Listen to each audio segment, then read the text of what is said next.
On this planet Earth, you cannot make a sentence without a verb. That's all.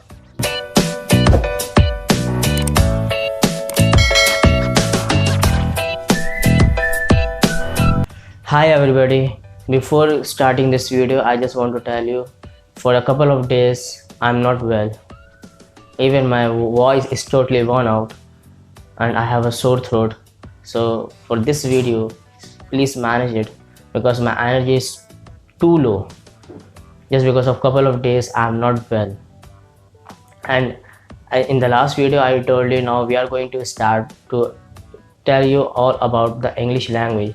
And today we are going to start from the beginner level, all the basic concept of functional grammar. So let's see.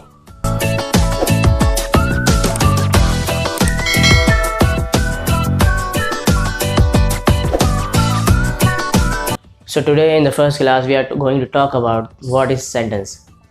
Sentence मैं क्यों पहली class में लेके आया हूँ, क्योंकि जो भी आप अपनी ज़बान से कोई भी बात, भले आप इंग्लिश लैंग्वेज में बोलो, आप हिंदी में बोलो, उर्दू में बोलो, रशियन बोलो, चाइनीज़ बोलो, कोई भी लैंग्वेज, किसी भी लैंग्वेज में आप अगर कुछ बात बोलते हो तो वो एक सेंटेंस होता है, राइट। तो हमें ये समझना ज़रूरी है कि वो सेंटेंस असल में होता क्या है और सेंटेंस फॉर्मेशन के सबसे ज़्यादा इंपॉर्टेंट चीज़ क्या है। कोई भी लैंग्वेज हो, हर लैंग्वेज में आप सेंटेंस का यूज़ करते हैं just to deliver, just to convey your message. So sentence, so do you know what is sentence. हमने बहुत सी डेफिनेशन पढ़ी अपने स्कूल में, जैसे कि अगर किसी सब्जेक्ट में सब्जेक्ट हो, प्रेडिकेट हो, करने वाला और जो काम किया जाता है, अगर वो होगा तो वो सेंटेंस कहलाएगा। बट मैं आज आपको एक यूनिवर्सल डेफिनेशन बताने वाला हूँ, क्योंकि ऐसा ज़रूरी नहीं है कि सब्जेक्ट और प्रेडिकेट का होना ज़रूरी है for the formation of sentence. आज मैं आपको सेंटेंस का यूनिवर्सल डेफिनेशन देने वाला हूँ, जिससे अगर आप कहीं पे भी उस सेंटेंस की डेफिनेशन आप कहीं पे भी अप्लाई करोगे और हर सेंटेंस के लिए वो एप्लीकेबल है। याद रखें, सेंटेंस जो है, sentence is a group of words with a verb. Always remember, there is the most important part in a sentence is called verb, and which make a sense is called a sentence. Always remember, this is the universal definition of sentence. Let's see sentence.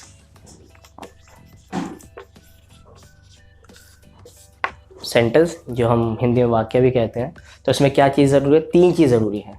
First one is group of words.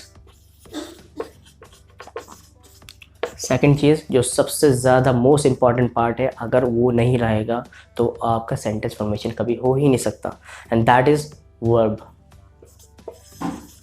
Always remember, this is the most important part. Okay. And third one is sense. मतलब को इसका मतलब बनता हो, like अगर मैं आपके सामने अगर कोई सेंटेंस लिखता हूँ, I am going to college, so एक सेंटेंस है ये, राइट.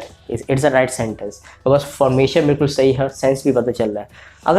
अगर मैं यही चीज़ इसमें 1 2 3 4 5 वर्ड्स हैं, इन्हीं 5 वर्ड्स को यूज़ करके अगर थोड़ी सी मैं फॉर्मेशन में चेंजिंग करता हूँ, like I going am to college, तो क्या ये सही सेंटेंस कहलाएगा? नहीं. Y?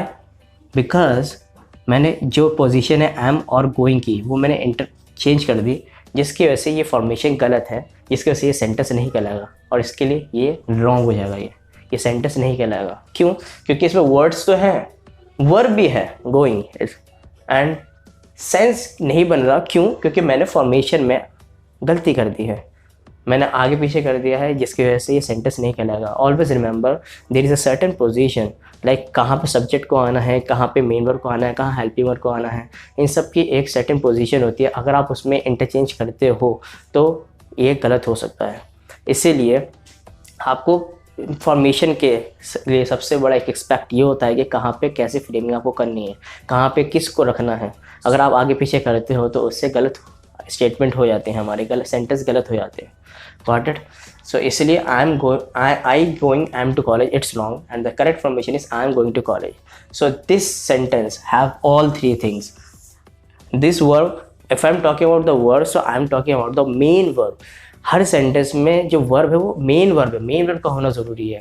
There are lot of verb also in English language, like there is helping verb also, main verb also, auxiliary verb also, transitive, intransitive, phrasal verb. There are a lot of verbs, but the verb which I'm talking about, which is the mandatory, which is the compulsory part of the sentence, that is called main verb. What? Main verb. ये यार आप ये चीज़ को जहन में रखें कि ये मेन वर्ब है, तो मेन वर्ब का होना ज़रूरी है हर सेंटेंस में। तो यहाँ पे मेन वर्ब क्या है? ये गोइंग, राइट। एंड एम आपका हेल्पिंग वर्ब, सब्जेक्ट आपका ये हो जाएंगे आई, टू आपका प्रपोजिशन, कॉलेजेस नाउन। सो 5 वर्ड्स मिलके करेक्ट फॉर्मेशन के साथ, वर्ब के साथ, ये आपका सेंटेंस सही सेंटेंस बना है। तो always remember what is sentence. Sentence is a group of words with a verb which make complete sense, is called sentence. पहली चीज़ ये होती है। और सेंटेंस में सबसे ज़्यादा इंपॉर्टेंट पार्ट क्या है? Verb, and which is exactly the main verb, right. So her sentence में मेन वर्ब का होना ज़रूरी है। अगर आपने कोई सेंटेंस ऐसा पढ़ा जिसमें मेन वर्ब नहीं है, so believe me it's not a sentence. और मैं आपको एक टास्क देता हूँ कि अगर आप किताब पढ़ो या गूगल करो या कुछ भी करो, अगर कोई भी सेंटेंस कहीं पे भी ऐसा सेंटेंस आपको मिलता है जिसमें वर्ब नहीं है, so please send it to me, let's see what will happen. आपको शायद नई चीज़ आपको सीखने को मिले। याद रखना, on this planet earth, you cannot make a sentence without a verb. That's all. So the summary of this today's class, we have learned about the sentence, and the sentence is made by 3 components: group of words first one, second one is main verb, and the third one is sense. उसका मतलब निकलता हो। और सबसे ज़्यादा the most important part in the sentence is called main verb. Got it? And always remember, without main verb you cannot make a single sentence on this planet earth. Right. अगर कोई भी सेंटेंस आपको ऐसा मिलता है जिसमें main verb नहीं है और तभी वो सेंटेंस है, so please send it to me, please just do the research, so maybe आपको नई चीज़ सीखने को मिले। सो आप रिसर्च करो कि कोई भी ऐसा सेंटेंस है क्या जिसमें मेन वर्ब नहीं है। आप रिसर्च करो, so you will learn something new. So just try to make your learning process a very innovative, creative. Okay, when you make your learning process innovative and creative, so it will be easy to understand and to memorize each and everything. It will be like a fun, it will be like a game for you. So just make it your learning process very easy. So that's why I always give you the task. What you have to do in this one, so just try to find out the sentence which is without the verb. If there is no any sentence you will find that which is without the verb, so it means this is the exact definition.